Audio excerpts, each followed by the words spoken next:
following program is a production of Hōʻike Kauai Community Media.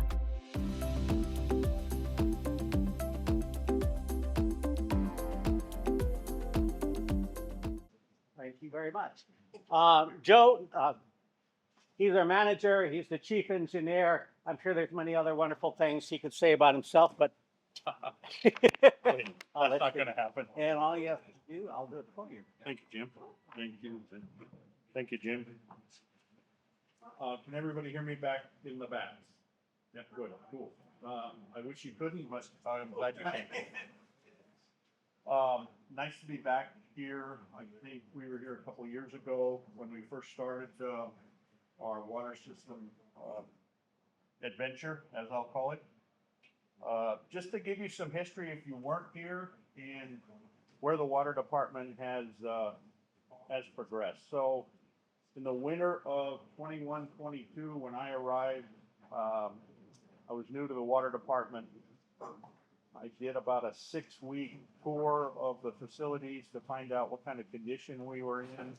It took me about 2 weeks to figure out we had no money, regardless of, I can't turn it up. I can't turn it. I don't want to swallow the microphone. I don't want to swallow nothing. Anyways, so it took about 6 weeks for me to figure out we didn't have any money, and that's the reason the system is in the condition it was in. Seeing the financial situation of the department, I made an initial trip to D.C. to meet with our electeds and to give them a down and dirty of what the condition of the system was. They asked, who is Kauai Water? So that was a telltale entry for me that if they didn't know who Kauai Water was, we were in bigger trouble than I thought. I ended up meeting with all four, well, 3 of them, and 4th was staff of one of them. And so I gave them an overview of why I would be coming back every year with my handout. That advanced to future meetings where the second meeting I went was just after the Maui fires. And I said, if you don't give us funding, we're the next Maui. And it was just kind of, okay. So 2 of those folks have been in my office since I made that second trip. I then returned back for the inauguration night. I met with several folks at 2 of the balls who were speculated to be part of the new administration. One of them actually turned out to be part of the administration. One of them is a contractor with the administration. So I've been 3 trips singing the same tune. After the second trip, they said, if we gave you money, what would you spend it on? I said, I have no idea, because the department did not have any plans at the time. Since then, we finished the Hawaii Water Use Development Plan, and that was our first plan in 35 years. It's required to be every 5 years, but it's our first one in 35 years to tell you what our situation was. And before I go to the next plan, I want to introduce a couple of people. One is Jason Kagimoto, right here. Greatest move I made was putting Jason over engineering, so I get to sit back and he gets all the arrows and spears now. And the second best move I did was transferring Malia Reese from operations to administration. She's right around the corner from my office, and so the value Malia brings is she knows the operations side, and now she's painfully learning the personalities in the administration division. So anyways, those are the 2 stars of the water department, and I'm glad they're with me on this journey. After I made my second trip and told them that we were in the process of finishing these plans, they basically said, come back and see us when you're done. So we're done. 2 of them have been in my office in the last 6 months. That would be Jill Takuda and Representative Horono's chief of staff. The other 2 have not come in yet, but I hope they do. My third trip will actually be to present one of those 2 plans so that we can justify funding. So that's where the water department is up until now. I'm going to give you an update on our presentation that Malia put together. And if you give me any tough questions, I'm going to hand them to Jason, because that's what I've been doing for the last 2 years, is just feeding him all of the questions. So we're going to start with an overview of the system. We're going to talk about why we need funding, what happens after we've identified what kind of funding we need, and that will be a discussion that we have not only with the public over several meetings, but it'll also be a decision of the board. It will be out of my hands, thankfully, and the board will have to make those determinations of how far we go with rates. So here's the island, 9 independent water systems, not connected. Give or take, depending on the tourists of the day, about 90,000 customers, a little over 24,000 service connections, 425 miles of pipelines, 50 wells, 60 tanks, and a little over 3,000 hydrants, some of which are being hit on a fairly daily basis.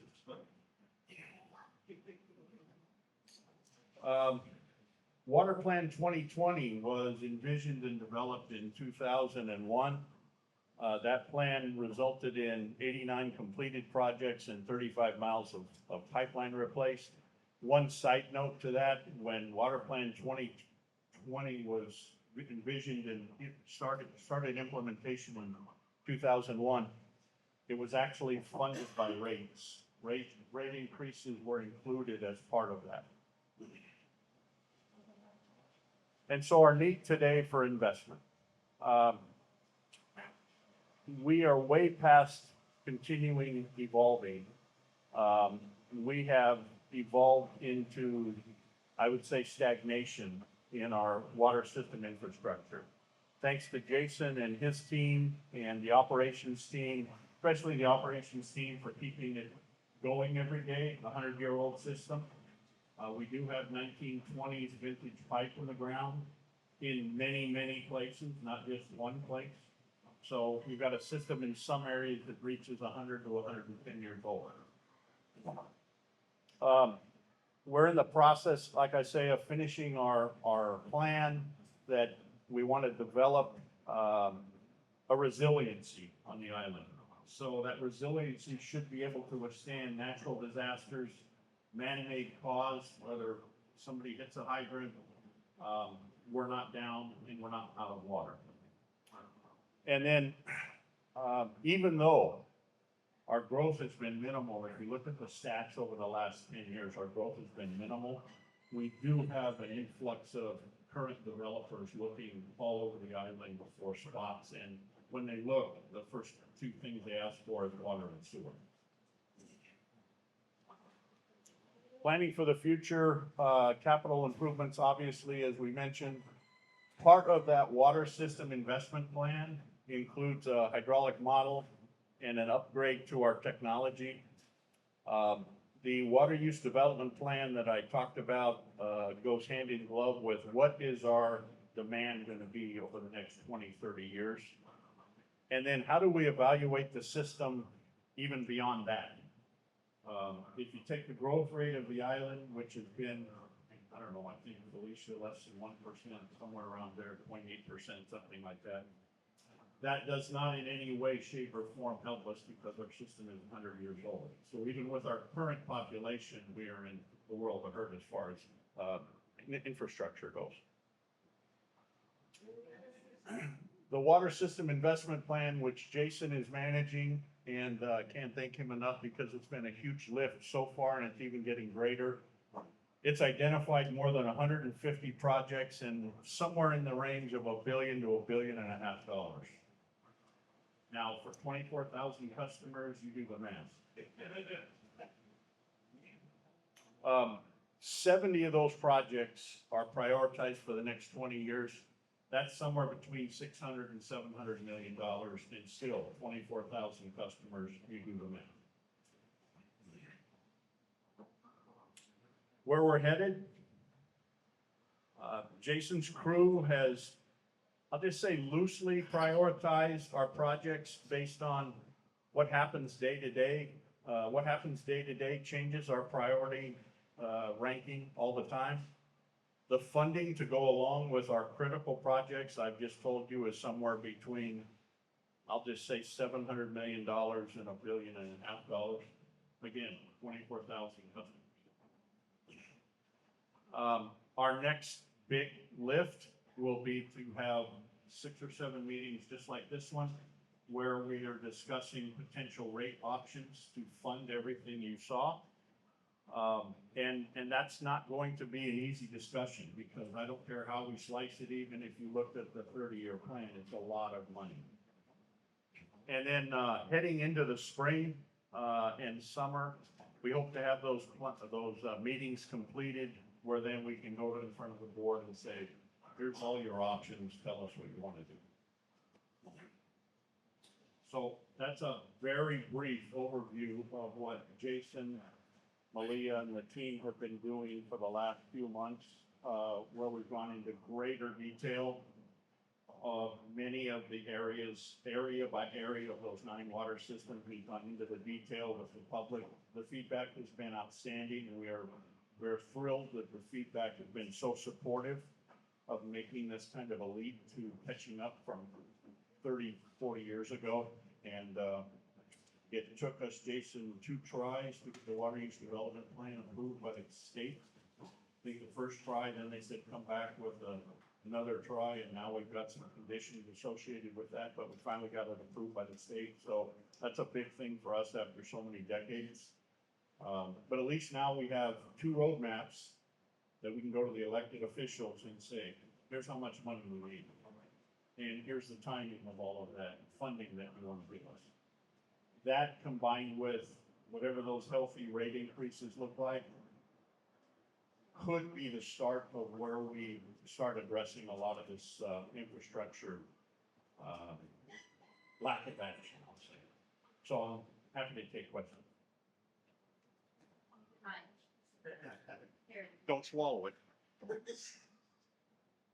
All right, I think something that's really super evident to me and has been, and I've brought up numerous times, is how we bring the general fund into somehow helping out, because general fund of the county, because as much as we love pickleball and things like that, we spend so much money in that direction, and we really need to be throwing it at our water. And I don't know if you watched the council meeting yesterday morning when we had our consultants in for the federal government, but at least Mel and I really pushed hard for where we need to really be pulling in federal dollars for our water department, and so that you're able to borrow money.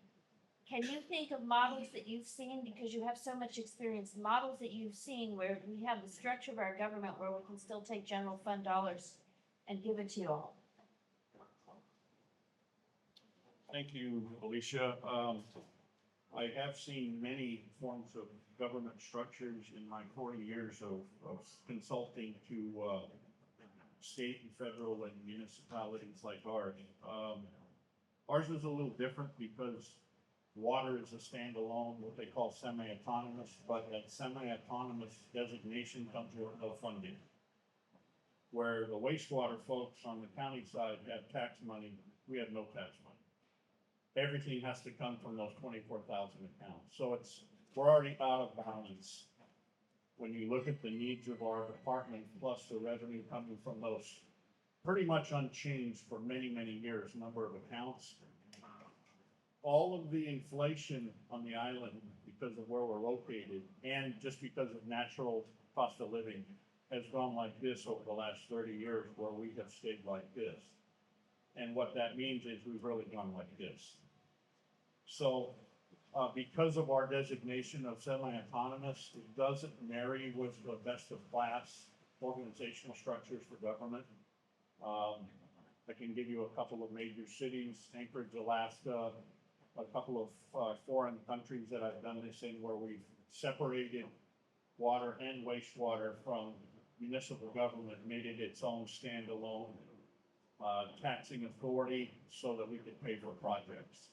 Here, wastewater is benefiting by taxes, but water is not allowed to collect taxes. So we simply don't have the revenue base from our number of customers to fund anything that what you've seen in this slide. Yes. Well, we don't use the general fund, you're not using it out of the general fund money to fund, repair our roads or repair our sewer systems.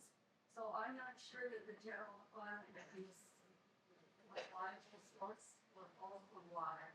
And my question is, to what extent does the shape of our growth and population living situation might be spread out versus more concentrated affect overall costs of servicing and finding it?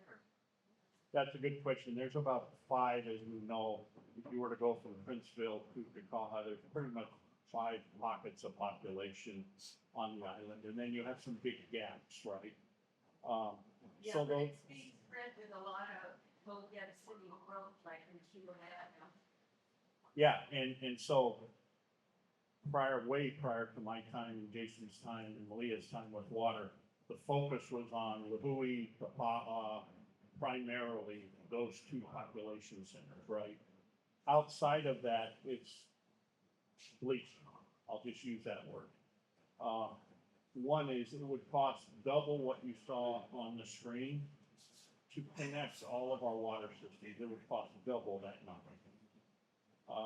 Jason and I were not joking, but commiserating about the price of pipelines that we know we need today.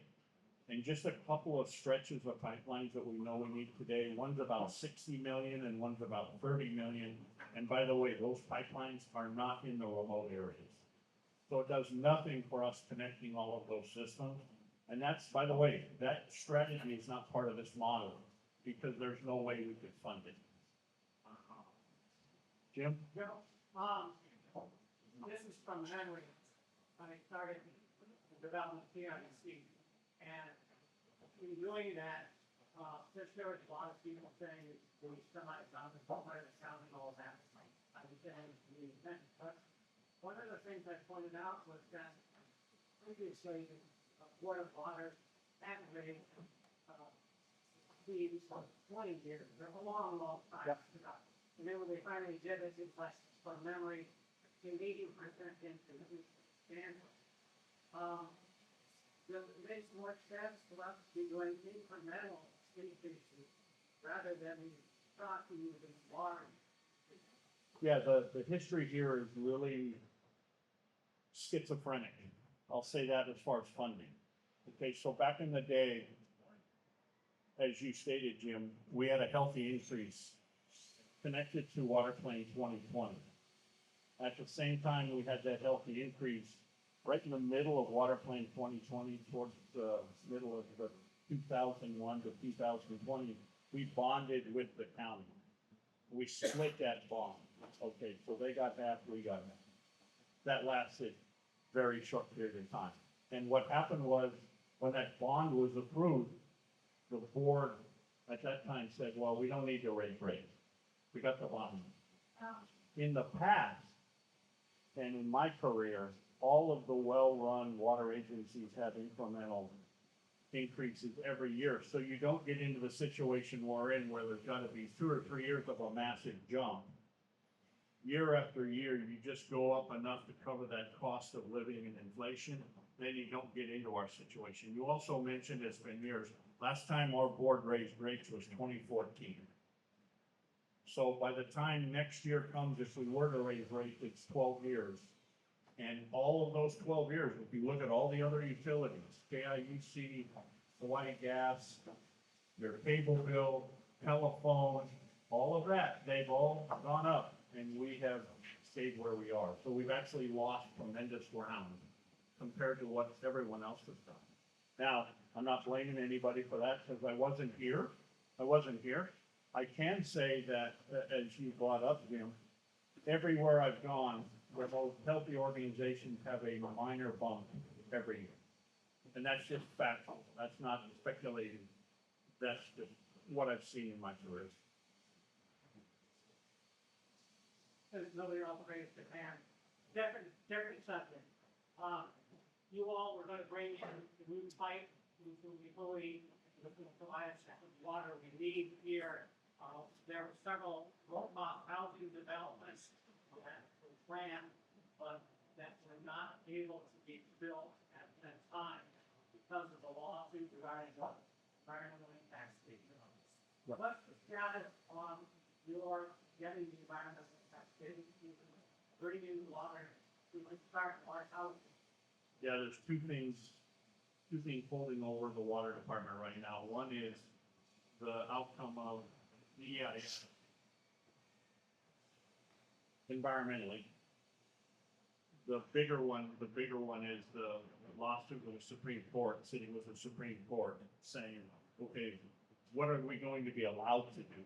Even if we did have the funding, are we gonna be allowed to expand the surface water treatment plant and install the new line, bringing water from that new supply of the treatment plant down into town? Those are two things that are just, they're an unknown for us, right? It's not the Supreme Court, I know you engaged there. They have, but then when we file now for the EIS, that has to be in conjunction with that Supreme Court ruling. And even if we file what we think is prudent, we're probably gonna get another challenge on the EIS itself, saying, oh, no, we don't want this at any, for any reason. And we can't control that. All we can do is plan for it, which we have. We can't make that decision whether we get to implement it or not. Yes. So what would it take to have a more effective governance structure? What would that structure look like, and how to put that in place? I'm gonna turn that right over there to a politician. Who knows? Anyways, before Luke answers, it's a charter amendment, right, Luke? It's a charter amendment. And that charter amendment would have to be very specific. It can't just be, hey, combine this with this. There's gotta be parameters around that marriage. But Luke, you wanna talk about that at all?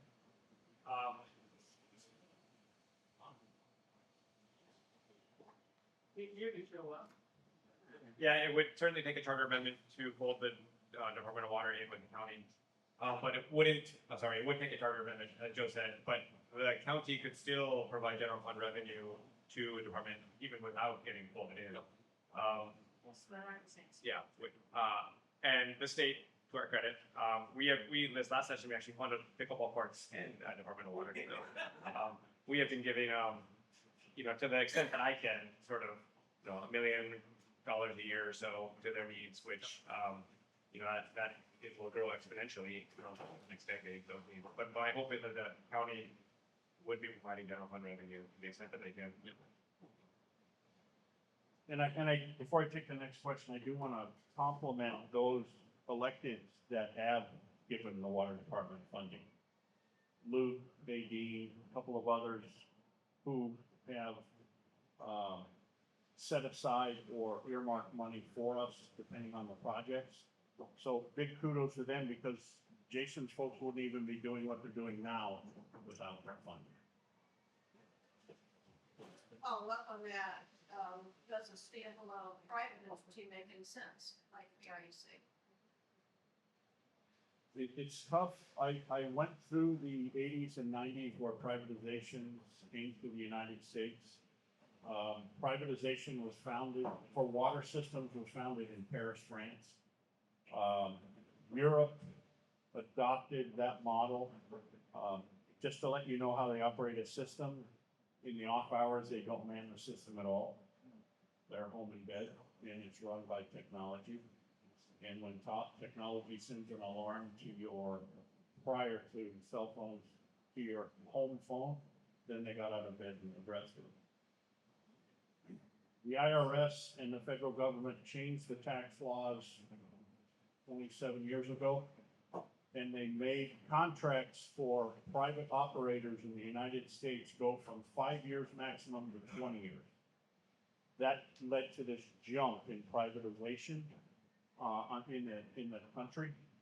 I can tell you, my former employer, who was on the consulting side, made a lot of money cleaning up after those privatizations. Because basically their mode of operation is don't maintain the system, reap the benefits, give the investors in that private utility the money, and then after 5 years, leave town. Here's what happens, unfortunately, in between. When they come in and take over your municipality, they also take your employees. So when they leave town, your employees go. So in places like Washington State, in New Orleans, in other big cities that fell prey to that model, it's been a horrible rebuilding. Well, not saying it couldn't work, because look at KIUC. If you look at KIUC, they're probably one of the exceptions to that rule, but in the water and wastewater business, very tough. I moved here from Mount Vernon, Illinois, and about 2 years before I moved here, our council and mayor tried to secretly sell our water system to American Water. They taunted that this company was good, but when my newsman did the research on them, Lisa Madigan, the Attorney General of the state of Illinois, said that this company was in shambles. And a couple of places where they were running the water systems, they found out that the fire hydrants weren't working. If your fire hydrants don't work and the insurance company finds out, your insurance can triple. So you have to be very careful when you sell stuff like that to private. Not only do they take the employees, but they gutted a lot of communities. And I did my research, I know what I'm talking about. Yeah, and again, I think we are blessed here because I do think KIUC is a very good model. And like any other organization, public or private, it all falls back to management, right? If you have ethical, integrity-driven people, you're gonna be fine. If you don't, the example he gave and the ones I've given unfortunately happen more often than not. Yeah, thank you for pointing out how popular an option privatization is.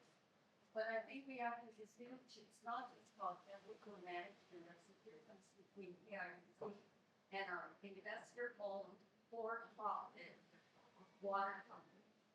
So KIUC is owned by the ratepayers, and we left a board that is accountable to the ratepayers, not to outside investors.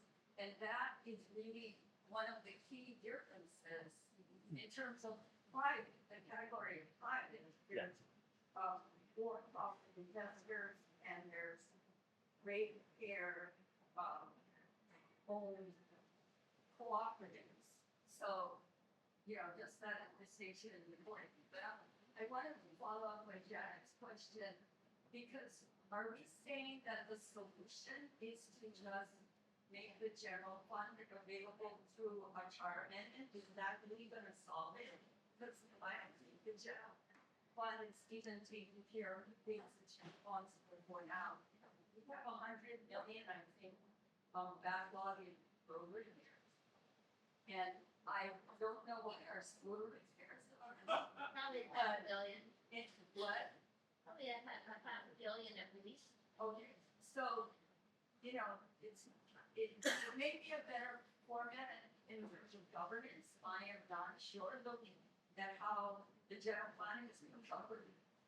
But, I don't think it's a solution. What is the solution to this problem?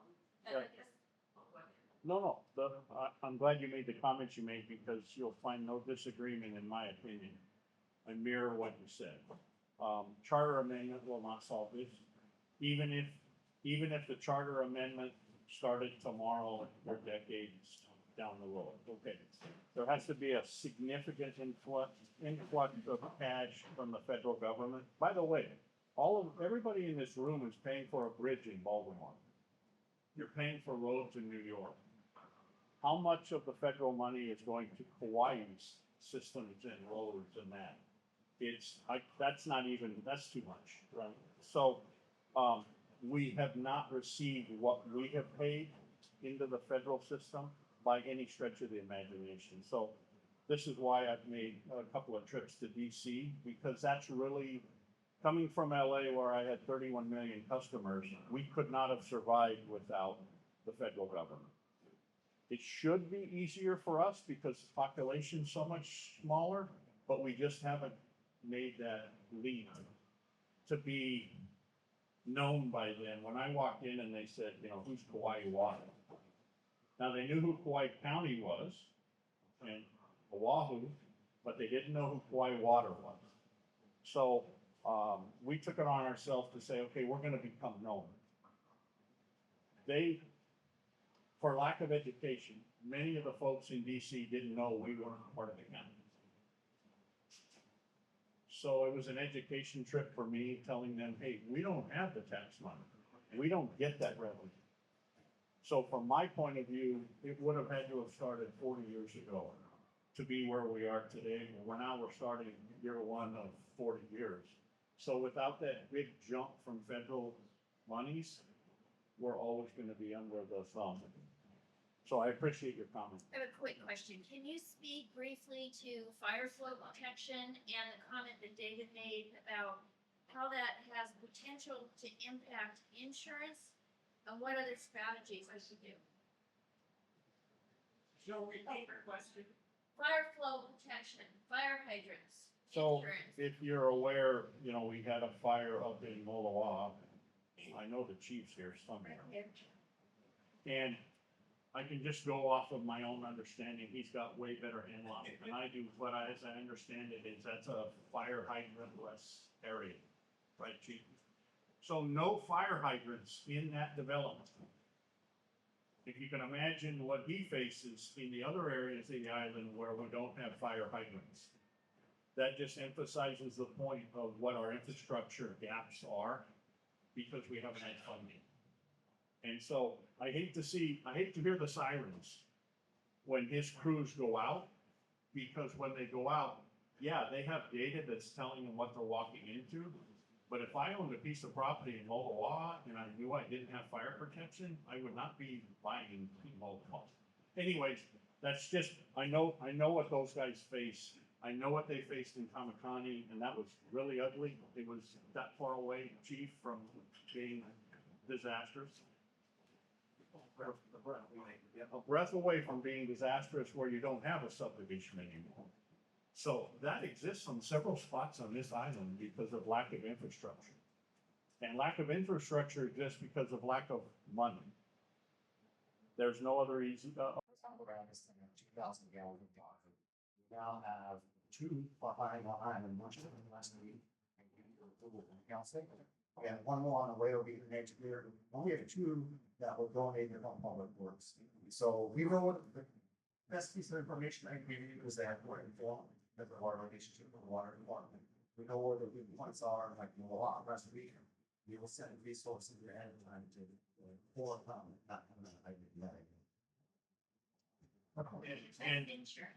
and kudos to fire because the chief has had his battalion chiefs. And I know a couple of years ago, chief, there was a big turnover at that level. And so one of the first things they did was we married with their new folks to pinpoint throughout the island where those spots are and to mark all of those areas appropriately. So whether it was us or our brothers and sisters from fire, we all knew the same information. Yeah. You know, the plan that was done by Ernie Lau. And those of you who don't know that Ernie Lau is the hero on Oahu because of Great Wheel, or maybe context of Great Wheel, was the water resident here.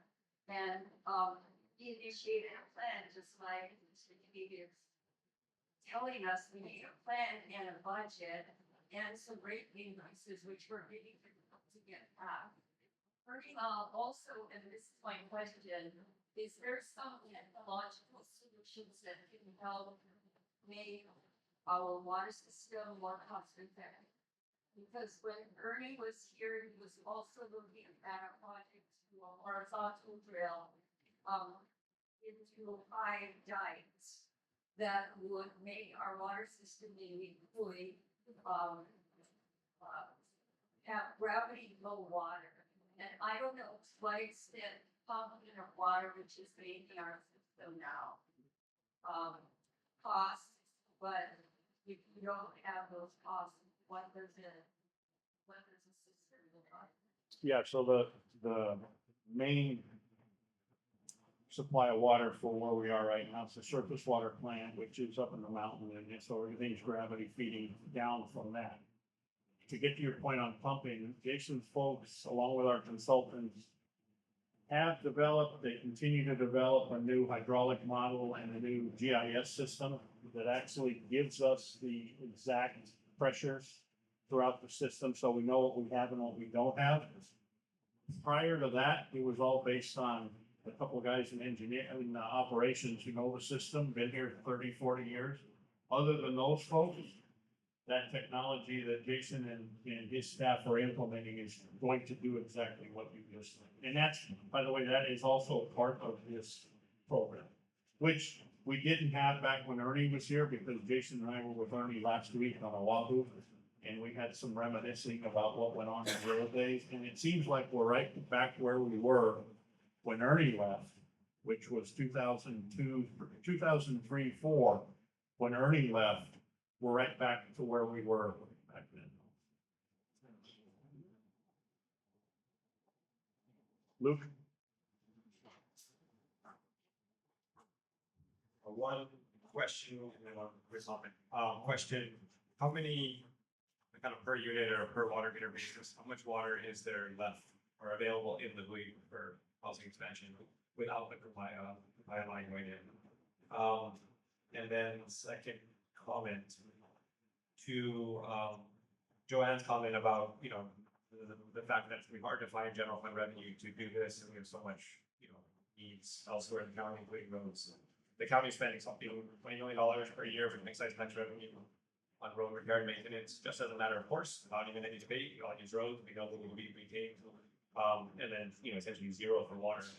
And so I think that this state has sort of made a policy point of lowering income taxes significantly, and making it clear that the state is going to be funding infrastructure less. And the counties are expected in return essentially to raise property taxes to fund infrastructure. So in a lot of ways, I think it is in the county's court to try and figure out ways that we can fund it. How about a 0.5% on the GDT for water, like we did with cars? Luke, like you said earlier, the charter amendment is not required for Felician or colleagues to send money water. That doesn't have to occur for an immediate influx of cash to start Jason's water system investment plan. The bigger issue is the long haul. And that's what Ernie ran into, was when he left to go to Oahu. I was actually a consultant at Board of Water Supply in Oahu when we hired Ernie, and I was doing the same thing over there 20 years ago when he arrived. So I'm just repeating what we did over there many, many years ago. We know it works because it's working over there now. We're just 20 years behind the curve over here. And that's not just money. But that means the system is 20 years older. It was old when Ernie got here. It's now 20 years older. So it's just a big haul. Luke was correct in the fact that we could receive monies from the county. Wouldn't be enough. It would be a great help and a great start. But as Luke also said, we know we're probably going to receive less money from Oahu, which means we've got to make up something significant from the federal government. And then water, how much available water? Just less than 1 million gallons. What is that? In terms of Well, when I say there's 1 million gallons, all of that water has been outdated. So all the developments you see going in by the airport and going through, that water's already been spoken for. So unless, as we talked earlier, the Kaua line and the treatment plant is expanded, you're kind of in the twilight zone right now. This is where we're going to be. Based on the outcome of the EIS and environmental challenges.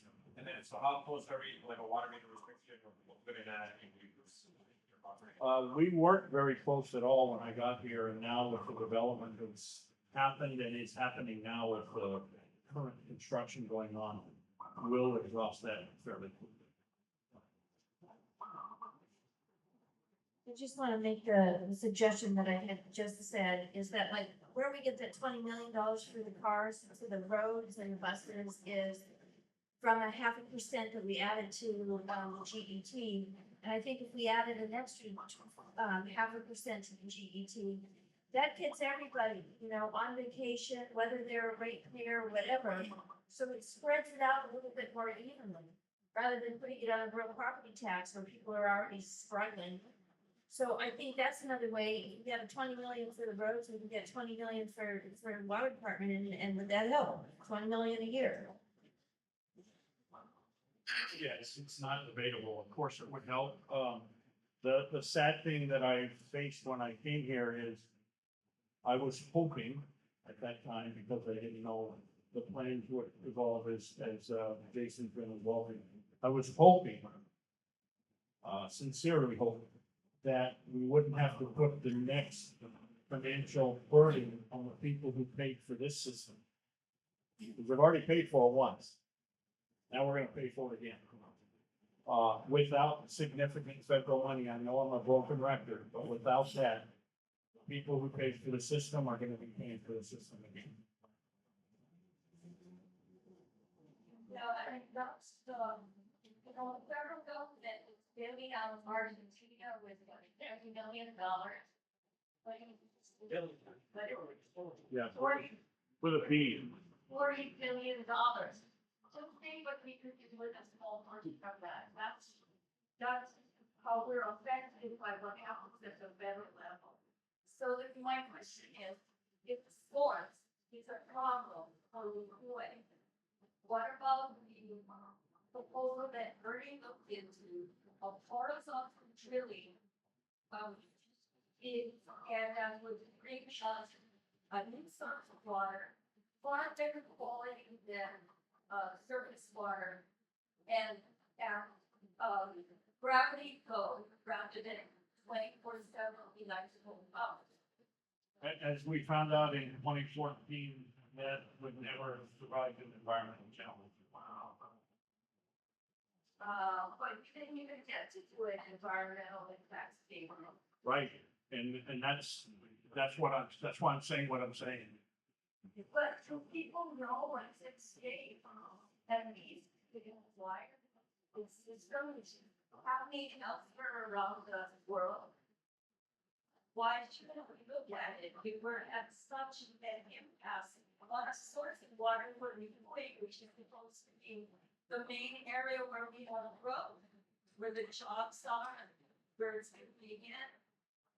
Are we seeing, we're not having more growth in the two bases?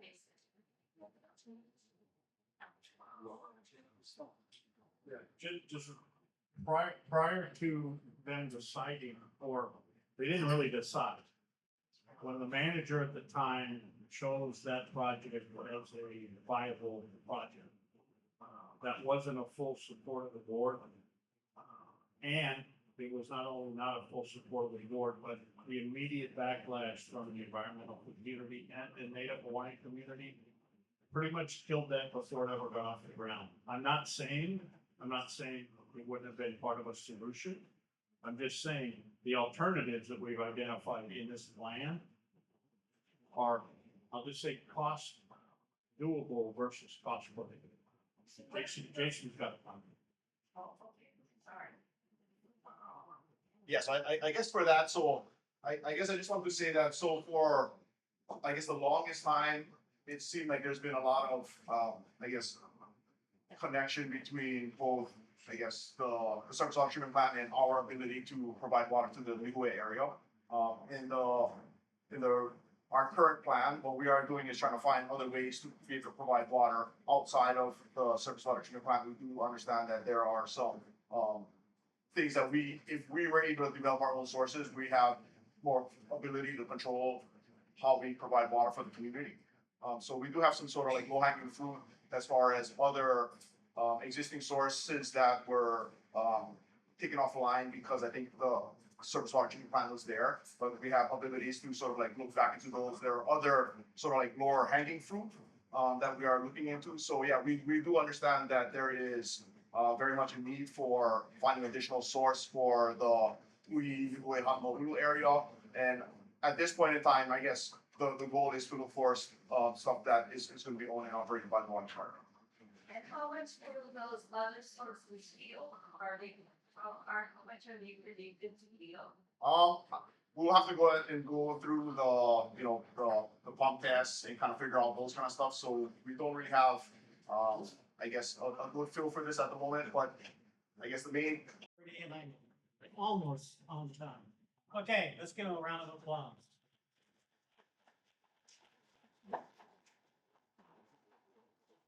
It's meetings like this, which is why we have the Līhu Business Association. Okay, our charter says that once a year we should have an annual meeting. Okay, and because you all are here already, this is going to be our annual meeting. Okay, the rules are they're all pretty open in terms of what we need to do. But let's say first is the board has the ability to bring new members onto the board of directors, but we always want to get the organization to officially approve the board members that we have brought onto the board. And Joe, by the way, Joe is a member of the board. And Annie Pimentel, Annie somewhere over here. And Pete Simon, who's on the meeting right now. Those are the three current, relatively new board members. All those in favor of keeping them as board members, say aye. Aye. Aye. Anybody opposed? No. Okay. Thank you very much. Okay. We should have an election of officers. By the way, so here's some of the officers. First is you guys ought to get rid of that president. You know, you really ought to get rid of him and bring in a new president, and I'm sure he would be quite thankful. Treasurer is not here at the moment, but he's the treasurer at KCSU, Gather Federal Credit Union, so he knows what he's doing there. And Melania Pimentel is, I don't think here right now, but she's our secretary. Jim Gerber is our vice president. He's not here because I don't know why. He chose to be with his daughter on the mainland and with his grandchildren rather than stay for this meeting here. And by the way, it's my fault that we didn't have the other speaker system set up over there. Jim normally handles that, but I just failed to do that. So I guess while we have an election, just to maintain the existing officers of the organization. All those in favor say aye. Aye. All those opposed? Okay, that's done. I briefly mentioned it before, but normally I talk about asking everybody in the community what other things are happening here. Obviously, I'm looking to a Rocky Horror Show, I think on Saturday. But what other events are happening here that you all want to announce to the rest of the country? And if there's nobody, nothing, that's it. Does anybody have anything else they want to bring up? If not, I'm going to adjourn this meeting. Yes.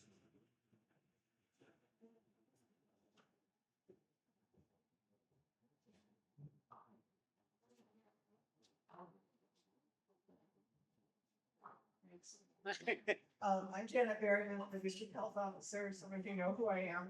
Since there's a minute, I thought I would just mention that there was a news release yesterday that said that we had detected the measles virus in the wastewater here on Kauai. That detection happened a month ago. It was the September 24th sampling. And there have been no further detections. We have not had any people diagnosed with measles on our island. But that probably means that somebody was here who had measles and didn't see the doctor and didn't get diagnosed with measles. So as we go into the holiday season, it's just a good reminder that measles is circulating in the country and internationally. A lot of people are going to be traveling here. If you have family coming, or if you have family here, especially young children who haven't been vaccinated, or adults who aren't sure of their immune status, please get your vaccines up to date, check with your doctor to see where we belong today. I'm happy to answer any questions, and thank you very much.